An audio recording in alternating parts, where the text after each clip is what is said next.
I so welcome.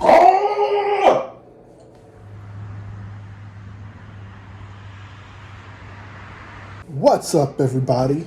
We alive. Yet another day above soil. Usually, when y'all see me cooking in the kitchen, I like to make sweet stuff. Cookies, pound cakes, cheesecakes, all of the stuff that's gonna make your dentist have a field day on your teeth. It is very true that I love to make sweet things. So for today, I ain't making something sweet. I'm gonna make something with some heat. So if y'all wanna burn with me, go right ahead. Get you some spatulas, get you some pots and pans. I'm gonna run them ingredients on down the screen. Get ready, cause we is about to burn. All right, y'all. It's time to run by the ingredients that y'all gonna need for your chicken and andouille sausage gumbo. But before we begin, I must remind you to wash your hands. The food that we make within this kitchen is blessed. Therefore, y'all gonna need to wash them hands. Let's start with the Trinity.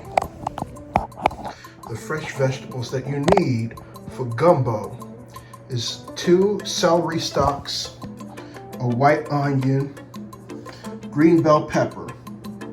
Along with that, you're going to use 4 cloves of garlic. I like to use jalapeños. I used the jalapeno when I made jambalaya. You're also going to need some okra. Those are the vegetables. And then how about some other fixings? You need chicken broth, 32 ounces of that, half cup of veggie oil or canola oil. My mom corrected me, and it's actually rapeseed oil, not grape seed oil. I thought they extracted oil from grapes, but no, it's actually a rapeseed. You're gonna need some sea salt, some AP flour, a half cup, and then you're gonna need some cayenne peppers, a little paprika, creole seasoning, black pepper. 3 to 4 healthy sprigs of thyme, 1 bay leaf for the gumbo and another bay leaf for some rice. Some Worcestershire sauce, some crystal hot sauce, and then you got the meat. You got some fresh chicken thighs and andouille sausage, not andouille, andouille. Well, Drew, can I use chicken breast? Well, you can, but if you want to use chicken breast, don't bum the recipe off of me, because chicken thighs, dark meat's where it's at. But anyway, those are the ingredients that y'all gonna need for some gumbo. Let's get started. I'm using about a couple pounds of boneless, skinless chicken thighs. With gumbo, dark meat's where it's at. You're gonna cut your chicken thighs into little bite-sized pieces like this. Next, we're gonna slice up some andouille sausage. Some people cut in medallions. I like to cut them in slits like this. And this is about 12 ounces of andouille sausage. Next, we have the Trinity. You're gonna need 2 stalks of celery. Cut them in slices like this. We're also gonna dice up an onion, a white onion. Bell pepper. I removed the pits from the jalapeños, and now I'm gonna dice them up. 4 cloves of garlic. I'm gonna dice them up too. Last vegetable, to my knowledge, is okra. Cut off the top, cut off this tip, and I'm gonna cut it in little medallions like this.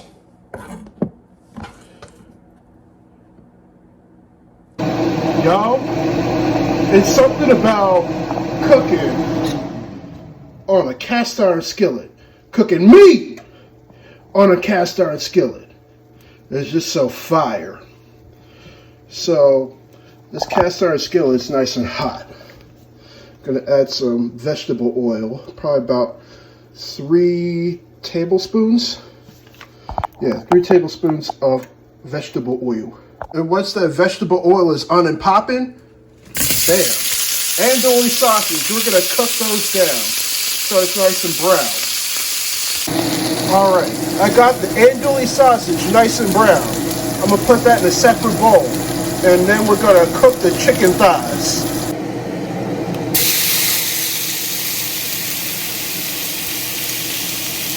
Don't forget to season.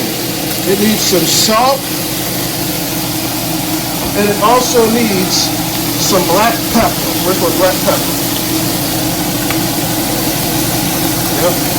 And then we're going to just mix it around. We don't need to cook it all the way because the gumbo is going to make it cook.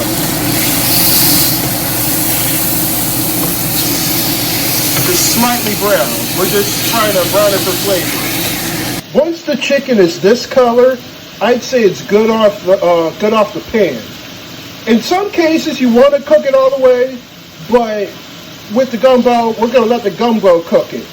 We're just getting some of the fat and the juices from the chicken. So we're going to take it out the cast iron skillet and put it with the andouille sausage. Do y'all see that? Look at that. Do not discard that liquid. That fat, oh, we're going to deglaze this pan, y'all. We're going to use that after the roux. But, you know, put it off to the side like this, so that way it doesn't cook all the way and stick real good. But all that goodness we're going to use, definitely.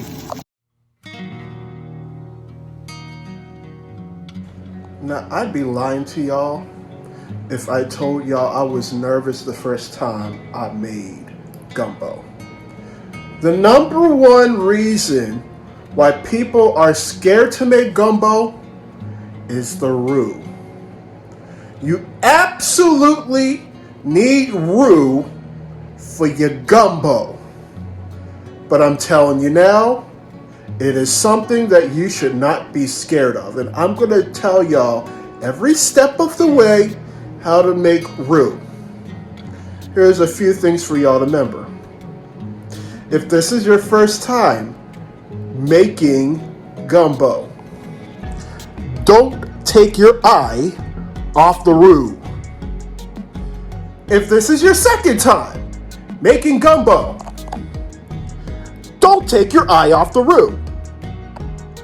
If you take your eye off the roux for 1 second, your roux is gonna burn, and then you're gonna be so mad because you're gonna need to start that roux all over. There's many different colors of roux, but we're gonna need that roux to be like a chocolate color, a little bit lighter than chocolate. But don't worry, I'm gonna show y'all how I make roux. All right, here's a little background information on roux. Roux is spelled R-O-U-X. Not like as in a hippity hop roux, kangaroo, no. R-O-U-X. If anything, there's actually some people in Louisiana, New Orleans, Baton Rouge, who put an extra X on roux. Some people actually buy their roux from the store. And I'm like, why? When you could just make it from home. The roux is one of the more challenging parts of making gumbo, but don't let it scare you. You can use butter, you can use rapeseed oil, you can use vegetable oil, you can use olive oil. It all depends on the meat that you use. Because I'm using sausage and chicken, I'm using vegetable oil. You could use butter, but that's mostly for seafood. And you see those drippings there? The drippings right here? That was from the chicken and andouille sausage. That's flavor all right there. We're gonna wait till our vegetable oil, you see it shimmer, right? Yeah, this oil is ready to go. Once it's ready to go, little by little, you're gonna take a half cup of flour and add it gradually. Just gonna add it. And this is on a low heat because we don't want to burn the flour. We're gonna whisk it gradually. Now that all the flour's in, the roux should look something like this. This is called a white roux, And you're going to need to keep whisking, because if you stop whisking, the flour is going to come to the bottom of the pan and it's going to start to cook. And if you leave it on the bottom of the pan for too long, it will burn. So we're just going to keep whisking it in like this. As you can see, this roux is getting darker. This is called a blonde roux. A little bit darker than blonde roux, actually. But yeah, it's starting to get darker and a little bit thicker. But you're just going to keep on whisking. Just keep on whisking. It's getting a little bit darker, but I want it darker. You see how it's starting to get a little bit more congealed, I should say. Yeah. If it's looking like it's getting firmer, you're doing it right. But just keep on whisking until you get the desired color. See, at this point, I'm mixing it in with my wooden spatula, or you could use a wooden spoon. But this is definitely getting darker. I'm pretty close to the darkness I want. It's almost there, but I'm just going to keep mixing. Now that's the color I want. This is the type of roux in a gumbo that'll make you smack your mama. Anyway, this roux is done. Now that it's the right color, I'm going to throw in the onions first. And I'm going to put this flame down on low. Once the onions are kind of translucent, we're going to hit it with the peppers, the jalapeños, and garlic. And hit it with that. Mix that in too. Some people add the garlic till last. I actually add the garlic right now. I tried it 2 times before videotaping this or putting it on YouTube. The first time was good. The second time I goofed because I cooked it so long that the vegetables disappeared. Don't do the same mistake. We're going to wait till all these vegetables come a little bit soft, but not so soft that they're going to disappear. Just keep mixing. Up next, we have our 2 stalks of celery that was chopped up. We'll mix that in too. Oh yeah, you're also going to need your bayleaf and thyme sprigs. Now that the vegetables are a little bit soft, we're going to add our 4 cups of chicken broth. And I'm using low sodium, y'all, because there's already going to be a lot of salt in this. Specifically with some creole seasoning and a few other fixings, yeah. Don't be concerned with it looking like it breaks, your roux is breaking up. This is actually going to make it thicken. The roux, those little brown bits you see floating around, that's what's going to make this thick. We're just going to keep on stirring. Okay, we're going to add a touch of cayenne, and then we're also going to add a touch of paprika. Then we're going to also add creole seasoning. See that creole seasoning? Add that too. I'm going to add some black pepper. I'm going to season the mess out of this. And we're going to just stir it in. And remember to taste along the way. Wow, this smells good. And we're going to add a tablespoon of Worcestershire sauce, and then we're going to add a couple of tablespoons of crystal hot sauce. Woo!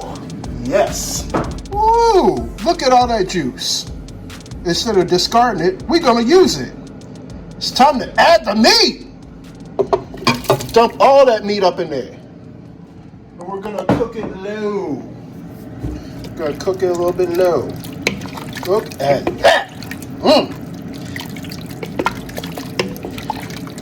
We're going to cook this down for about 5-ish minutes on low. with the top on it. And then we're gonna add okra. And after about 5-ish minutes, add your okra. Now that you got your okra incorporated, we're gonna let this cook on low, uncovered. We're gonna stir it around a little bit.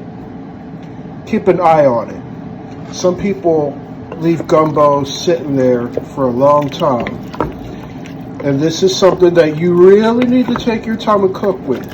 But don't cook it too much, because some vegetables, they're gonna disappear. But what you know, you'll know. And then I'm also gonna cook some rice on the side. This gumbo is a lot better with some long grain rice. Maybe some water, a beer, a white wine. Yeah. But we're gonna let this go for a few minutes, and we're just gonna keep checking up on it, see how it's going. And after about a few minutes, it's ready. I checked the chicken like 2, 3, 4 times till the pieces were about 165, 175. This is bay leaf. We're gonna fish that out. If you see any thyme sprigs, either you take those out, or if you're eating it, take them out. The thyme sprigs and the bay leaf is essential for the flavor. But if you're chewing on a bay leaf while you're eating the gumbo, it's not going to be very pleasant. But I got this gumbo ready. I got my white rice. I'm gonna try it out. And now, the moment of truth.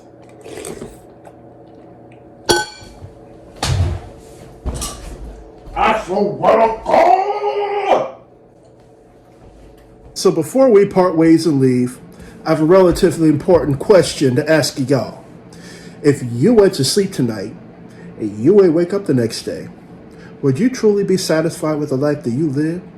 If your answer is no, then it's most definitely time to do some soul searching and think about some of the changes that you need to make with your life. I say this because there's a lot of things within our society that discriminate. Death, however, still does not discriminate.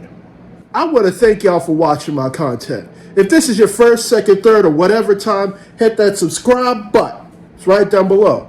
I'm going to include the links to my Instagram, stik.a.rizum's Instagram, stik.a.rizum's website, Nowhere Collective's website, Nowhere Collective's Instagram, and the ingredients for this delectable chicken and sausage gumbo. We're still on the road to 500 subscribers. Don't be a statistic of those who are unsubscribed. Become a member of the LDX family. We have a lot of fun on this channel. I leave you all with much love, good spirits, and vibes. Until next time, I see y'all later. I'm out.